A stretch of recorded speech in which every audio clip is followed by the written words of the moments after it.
You can make it complicated if you want to, but here's the truth. There's only 3 steps in growing your Amazon FBA business. And you are somewhere in one of those 3. And your goal is to go to the next one. Or if you are the third one, back to the second one, actually. But let's not make it complicated right now. We are going to talk about it. But before we actually start, I am now offering one-on-one coaching. And talking about scaling, if you want my help to scale your Amazon business, if you want me to help you build a plan to scale your Amazon business and make it your full-time income, link in the description, book a call with me. I am offering one-on-one coaching. Book a call. You can see my availability. You can book a call whenever you want. And also, we have a Discord server, link in the description.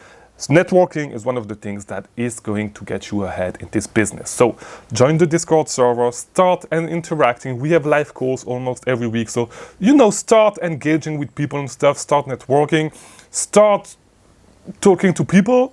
You will be able to build a network. And this is one of the things that is going to get you ahead, as I said. So, as I said, there's 3 steps in scaling your Amazon business. And it's not really steps, but we should maybe call them stages. And the first stage is you're going to have too much money and not enough leads to spend your money on.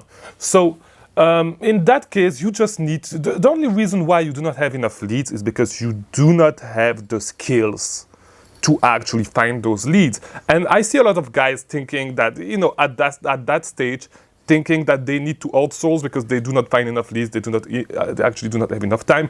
You have way more time that you actually think that you need.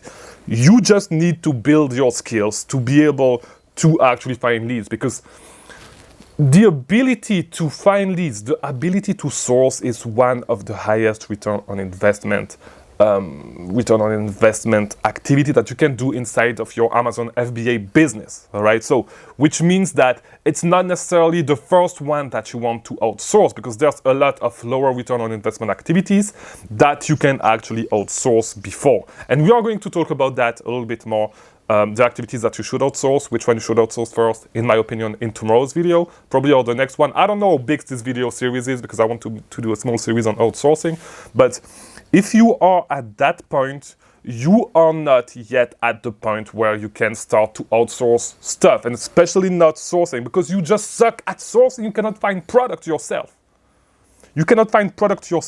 And even if you buy leads that someone else sends you, you don't even know if it's a good lead, because you are not good enough to analyze leads. Because if you were, you would be able to find leads.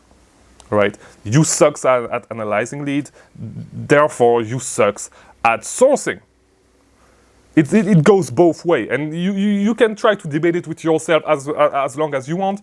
If you do not find enough leads, it means you suck at analyzing leads, and it means you suck at finding leads. You cannot outsource that. It's not going to work for you. You are at that stage. You need to build your skills, because what do you want to do? You want to have someone source for you, so you want someone to do the hardest thing for you, and you just want to prep everything yourself and do all the admin work yourself. It does not make sense at all. And so if you are at that first stage, you are going to need to build up your skills, all right? You are going to need to build up your skills and be able to find more leads, all right? Until the point where you're going to have too many leads and not enough money to actually buy all the leads, all right? So you are going to reach that point. This is the point where I am right now. You're going to reach that point, and you're going to need to build your capital a little bit, all right? Until you get back to the point where you have too much money and not enough knowledge, or not enough time, actually, which is going to be the third stage, all right? You're going to be in that stage, and this is a stage where you want to go back to eventually. Once you go to stage 3, you want to delegate stuff and go back to stage 2, where you would need more money to be able to grow your business again, all right? Until you reach the ceiling. But if you are watching this video, let's be honest, you are super far away from the ceiling, which is probably around 2 to 3 million a year in revenue doing online arbitrage. If you are under that, you are not at the ceiling. It means that you are going to alternate, like you're going to go be in between stage 2 and stage 3, all right? If you are at stage 2, you are at the same stage that I am at right now, which is there's not a lot that I can do to actually scale my business. The only thing that I need to do is look for more capital. That's the only thing that I can actually do to scale my business. There's not more hours that I can put in. That's the truth. I cannot put more hours to scale my business. All right, I just need more money. All right, and then you're gonna go to stage 3, which is going to be you're going to have too much money and not enough time to actually find all the leads that you need to do all the stuff that you actually need to do to grow your business. And so when you reach that point, when you reach stage 3, you want to start delegating stuff to be able to go back to stage 2, which is not even having enough money to buy all the leads that you can and do all the stuff that you need to do to grow your business. All right. So when you reach that point, the stuff that I did when I reached that point, for example, and I'm a little dark. Let me just brighten this. And it's not working, but that's fine. I'm almost done. When you reach that point, stage 3, which is that you do not have enough time, you want to start delegating stuff. And so the thing that I did lately that helped me go back to stage 2 is finding a prep center and having a prep center prep my stuff, because prepping stuff is going to take a long time. It really takes a long time. And so you want to be in between those two stages, like being in between those two stages, is how you are going to grow your business, all right? If you're at stage 1, the only thing that you can do is put in the hours, grow your knowledge, grow your skills, and actually become better at this business. That's the only thing that you can do. I already outgrew this stage. I went to stage 2, then stage 3, where I did not have enough time. And then from there, you want to outsource to go back to stage 2 and not have enough money, all right, to scale your business. Because not having enough capital is a good problem to have, because the only thing that you need to look for is capital.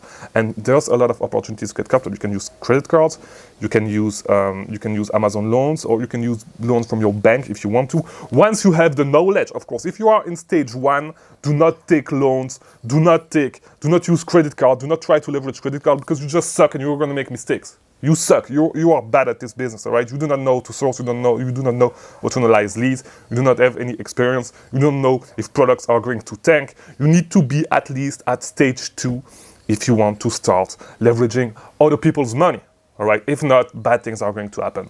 You're going to lose money. You're going to go out of business, and it sucks, all right? You're going to fuck up your credit. So do not get there. Wait to get to stage 2 to actually start leveraging credit and stuff like that. Once you get to stage 3, start to outsource stuff so you can keep growing your business. And the only problem that you will have to do, the only thing that you would have to do is find more capital to scale your business. That's simple. In tomorrow's video, I will think about the stuff that I think you need to outsource and in which order. In the meantime, if you want to keep learning about selling on Amazon, watch these other videos on the screen right now. And yeah, I'll see you tomorrow. I hope this video was helpful. Like, subscribe, do all that stuff. We'll talk tomorrow. Thank you for watching.